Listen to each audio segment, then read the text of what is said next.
Abladia B mimba nyefenye de manye nyemi yo na shomene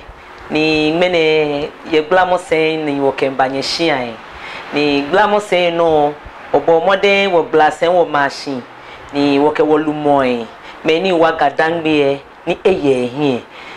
jino ebi hu ko ameno ye mi eja ke na enyi na ekule mu kunkwele eke wo se mi omi to ma chonto me wo bio sanjin ni ofia mo akọ ino ye mi mmene ye glamo se no wo bo modern watch wo benke wo papa ke wo no fia no ni ewa ni wo municipal ni ji wo gane aya ehie ifu heshrama ba call remote eketo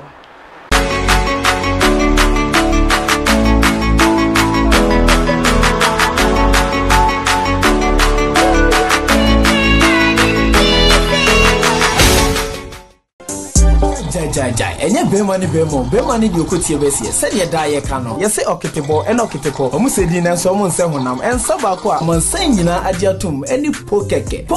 emu de ya tadwini akekadro ni akekabo mede aye pokeke ntunu mu a enna mu minimu yo enya mpampam bia wo wanu se ne so se nton ma mofra wonya mfie du ngotwe sa so na oba o ma ne banufo ene apemfo enso enka ho pene dudu otu ahwe o kira kwan e wo Accra Abato community 18 last bi Sanso na won kraba tabako so Nungwa opposite Western Plus Hotel. Obetumi afro ahomatro fo eso 0244157701 ana 0203865681 ana se 0302940293 Pokeke emuode Pokeke uwosome available in sachet now. This advertisement has been vetted and approved by the FDA. Pokeke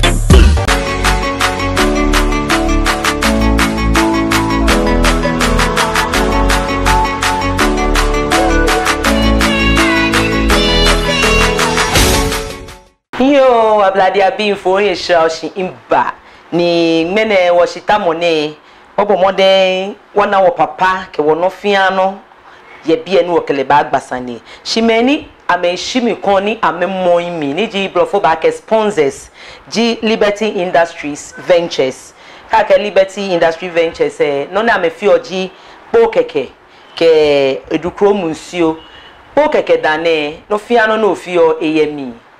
Ajiepo ko wupo nshibo nke nu leble wu no to ice cubes ko shwe no ne ya mi na sho me nke soto out pokeke ameye nungwa ni ami ni ameyi boy ni ke oto ka mawie ne 0302940293 0302940293 pokeke industry say ameye nungwa bo modern otawo amesegbe ni assortable out Gihog distilleries Gioke kake Gioke ake home of quality brands Gioke amekeni BP ebajano shinoni woke domoshi waye bi energy Kaiser Schnapp ke o sole ni wo himeji emomi o na ani bi komana be ni chwake Schnapp no ke twoni enyemo shika o to ni wo himeji ahe sole mo ni eye ehie no fiano aya habwe Giog distilleries ame Kaiser Schnapp no ji ekomi ame segbe ye North Industrial Area Farmok opposite obana Gihog yejeme Interlane Warfare Vickers Collections ame Castle Junction Kona in training ketashi nefe before wa airport saloon amame sort me out mene bebe choke ha wo obo modern watchi wo benke wo papa ke wo no fiano ni ji honorable Ajeta Yua ni leji MC ye Klole Kote Municipal Assembly ne impa won pe bo ke baglamo sen no over no radon over ne owo mi oh ojogba mina go ojogba wa jenche e bai agbene la nwe ni o na imoko dekambako e bai mi enche la ke dekambo obo modern wa dani ma jenche ma shibo kon obo modern wa ni mba bi mba na chake mo mpi e bi nkebu shinke hinmenyo wa obo modern mi denche mi shibo kon o fine lebo ake honabo Ajeta Yua o fine namoji ate Ajeta Yua no ni ji enyo o mami se o papa se gbeku krede ni wobo ni o he ebase namo e ha woga mane mene kemboku awia ke o ni Ajeta Yua amele mi ake MC amila ke okule indumo MPP ticket no ye kole clote be shinyo ni inte prime minister je me shiedwe shindumo shishienyo amile hu ni akashi area boy in terms of osu afomiye osu hi ni osu ndaye shi a certain part of my life in she UK unfio no yenga kabi yenyo no in a nutshell ebe ni ajita wi abenone dabi o mami say we ku krede mi no je mami ji teshi gbugla manye okay if I can echewe alo mami side car man sawe eteshi papa no ebe bube eteshi gbugla dina kan shin ma chon mi to brin joy mami no incheni for me egbe ji JK Tawia former House of Obia chairman la we Progress Party MPP chairman na osu clote in the no ye Progress Popular Front Party ni divita osu bia na no ye chairman ka the same tradition in your me bia na ye osu e no la un lo afunyo jile lo afunyo jile ni fi politics la hu chama we ni jimi chama we ji be teshin hat-trick away teshin hat-trick fine you politician jibo anokwale politician jimi ni opote politics ni mo fi am ake my first day at school but when your first day politics me to na lete what me come wonye won kai because I form ya obi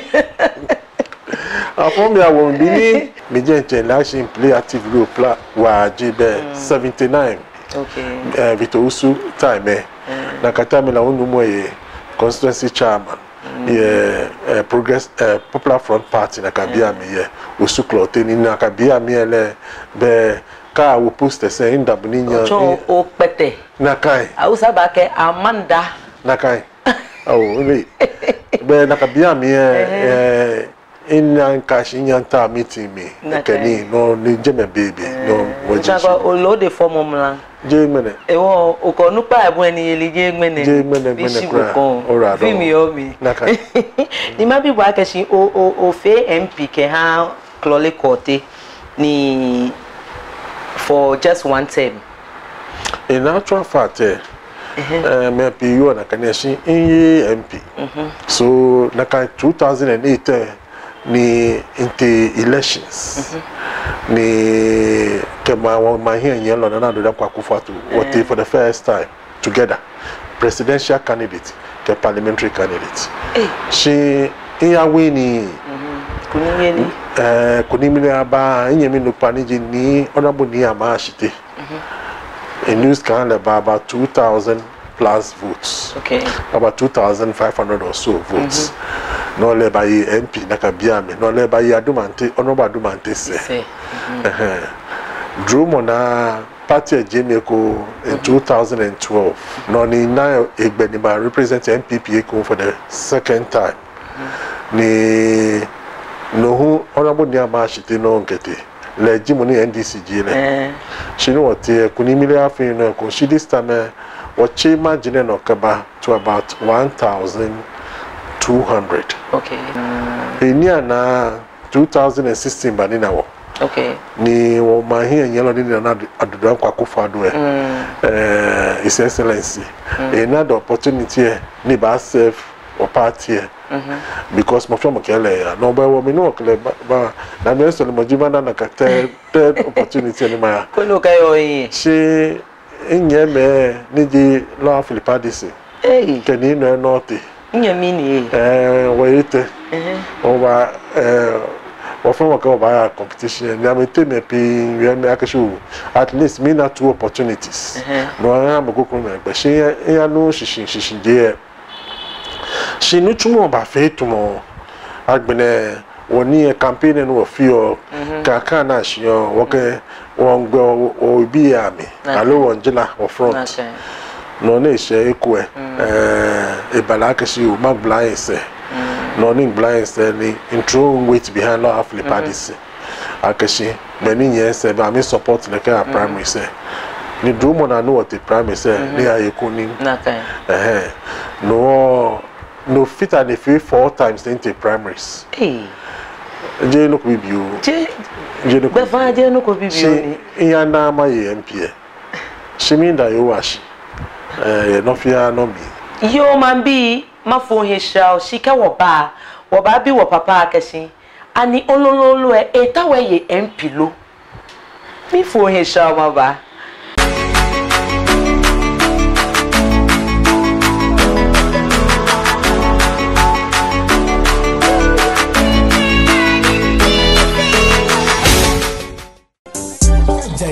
enye bema ni bi okotie besie se de da ye ka no ye se oketebo oketeko omu se di na so omu nse honam ensa ba ko a mansan nyina ade atom eni pokeke emu de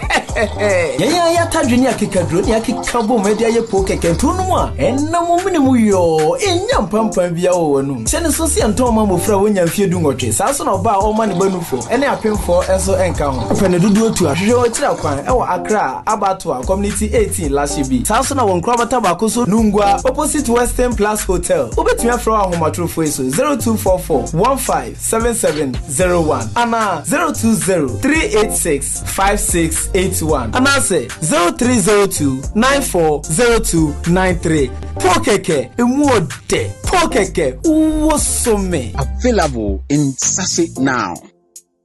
This advertisement has been vetted and approved by the FDA. Pokeke.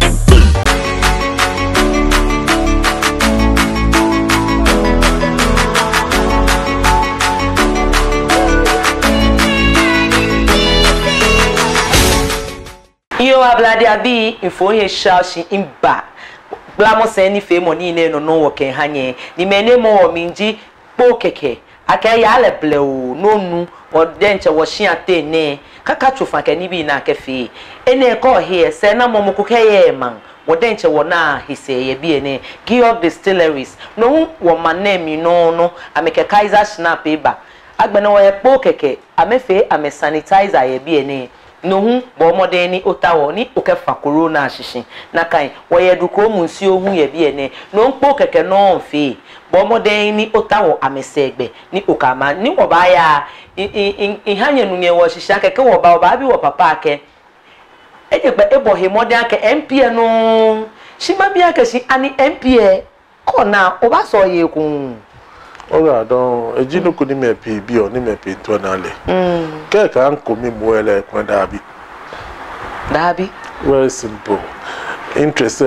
echake na kai ni echake because of mo from o ye suke bank ni no usmu aloni ka onye no to no fi in the past boni susu ni bi aji it's animal parliament she nanu mo lewo febini wo lewo no ni bi ni fe ni happy here in attempts to become an MP can be the law of him per se the interest she development agenda for our people yeah call it take gadambe gamas ga Ghana development ni be Gini country no not the aspect which is mainly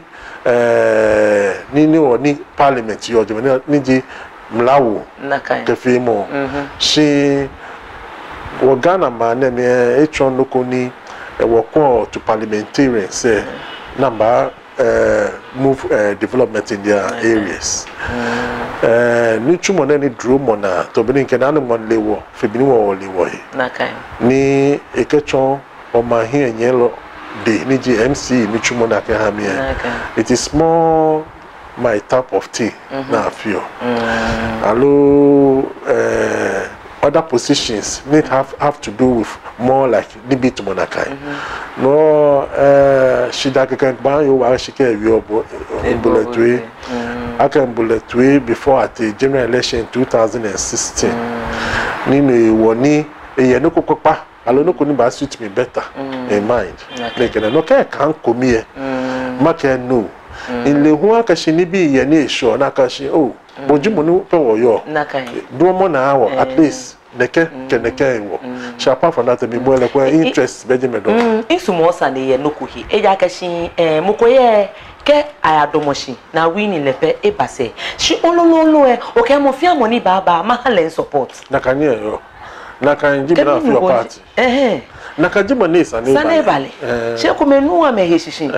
kaka din kaka pasa she wa amambia na ke noko eje ni ngo washika no she ko support ha mo na ka odwen mai na kan yes ni okay Mr. Philip Addison tenye ye shamoyo ten yo jugba ajenje bia na e church mo nyemi nupa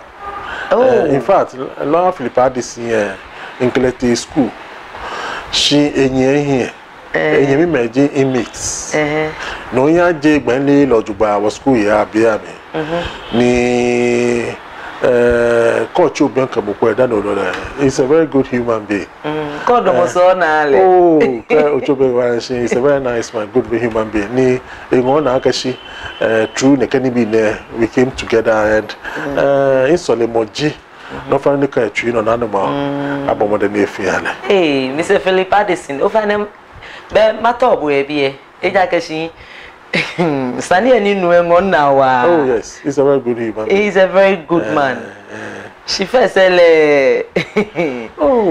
bank kule jabi mi pole in je gbele le to mi kenye mi me je me ni ona no nini ina kekeje akashi wote me ko solubini won yo wa ha me ko me ye kami she ko no ba nu o ba la kami eji me me ko mo be na kai ni eje mukuni ona reserve the quiet me ke be shidi no bpm ina wo me ni wo yo na kai ye gbeko no she ke obenkele wana ke is a nice man na kai ni afon shiki abo ake Greater Accra Regional First Chairman ke ha MPP yes Bekune a few years ago ni mabia kashi ano resign that no ba fe MCELO you orado dabi here I'm still the first vice chairman MPP Greater Accra ni na I know you mo feel explanation if you mo excuse me jakashi BP abile baleji ko mo ye MP teke waka shwa admoshi ake regional secretary regional chairman can be an MPP mla eme nakambe eme nakambe shi makashi ya abani abani shi akesi in regional first vice chairman ni in scenario different few female piano me neke shuko manyama primaries because na be obesity MP be na no many our chief executives no obesity na MP ko ba kwa wonyame wie kuma ya ada niji egbe ejofofio Sarah leji DC yejeme le no ji parliamentary candidate no he ni obesity na MP ama ogbani kon stand she again Chakma ni yo nke Laura Philip Addison te ke isanini small wa ewo in fe ya kashi ya MPP prime say call clote because nakabia me ila kashi ekenino eni domoshi da bi bele agbenu na 2016 si wi chon bia ne o na shuka make me a stand mo wanya mi Sarah ne mi hu kwa ni mi MCA manyama primaries ye BNA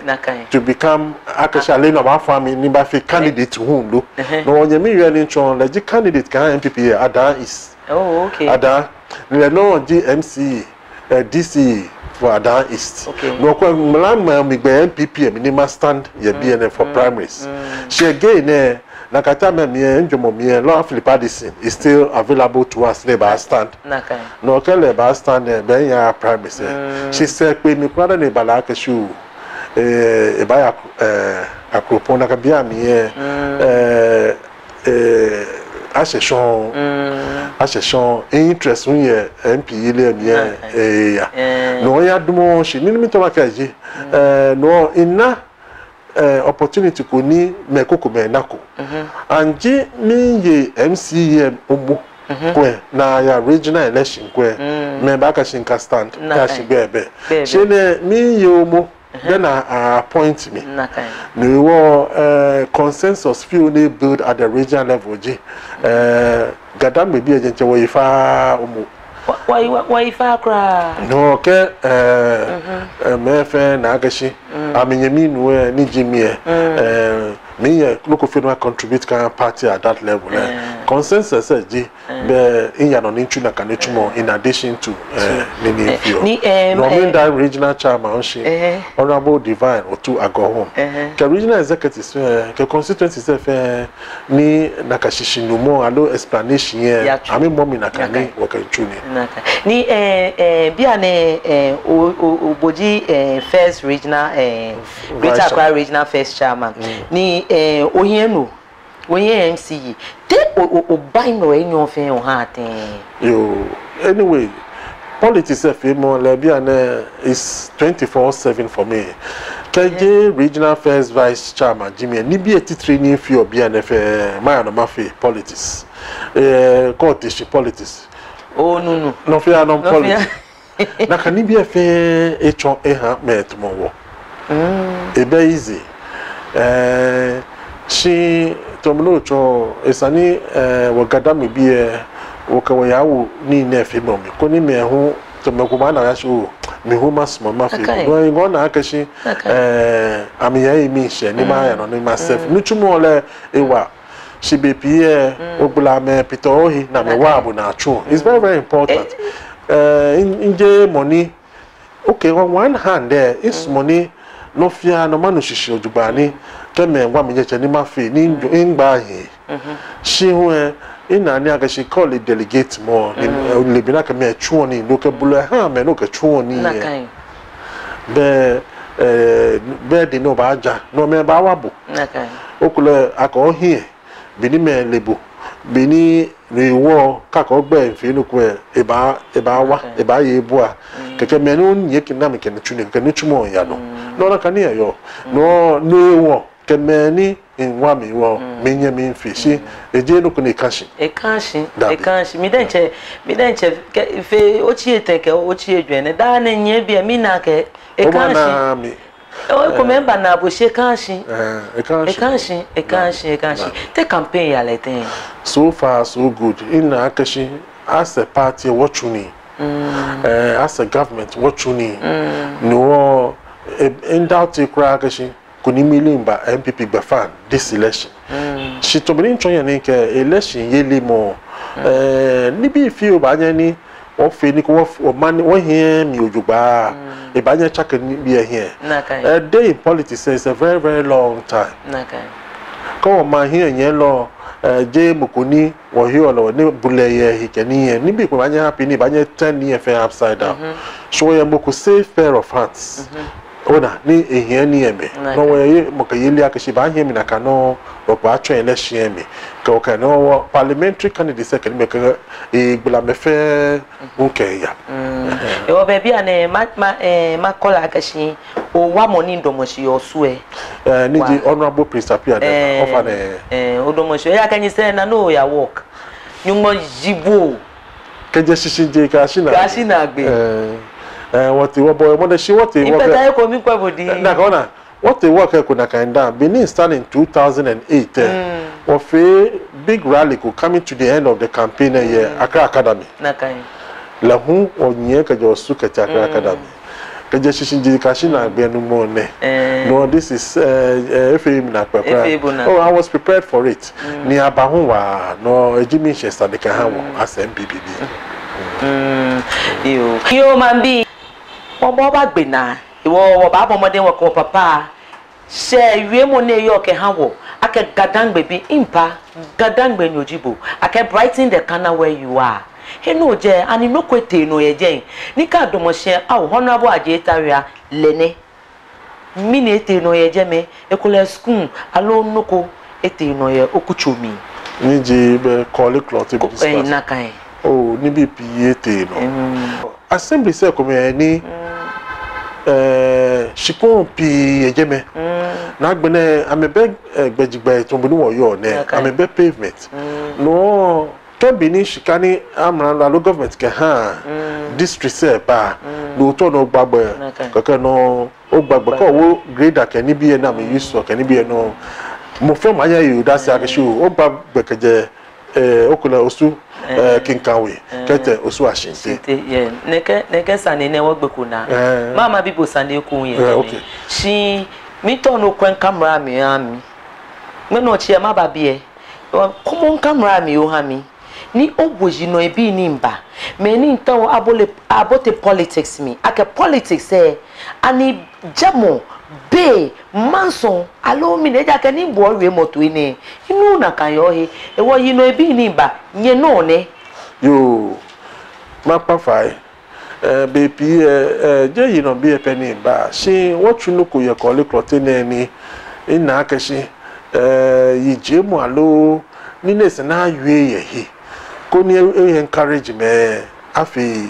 nka ya akashi to bi ni nkenke honorable ni ama ashite eti elections shi enyo nko na nkele gbene tumo nyeme moko kenye mi fio naka woyo naka shina woyo wo twa woyo gba se ne office na nje ba bia inti office tawa chargement nini osu doku John Shiko store area mi kenbi naka hioshi many ba na me nyewo se na me ba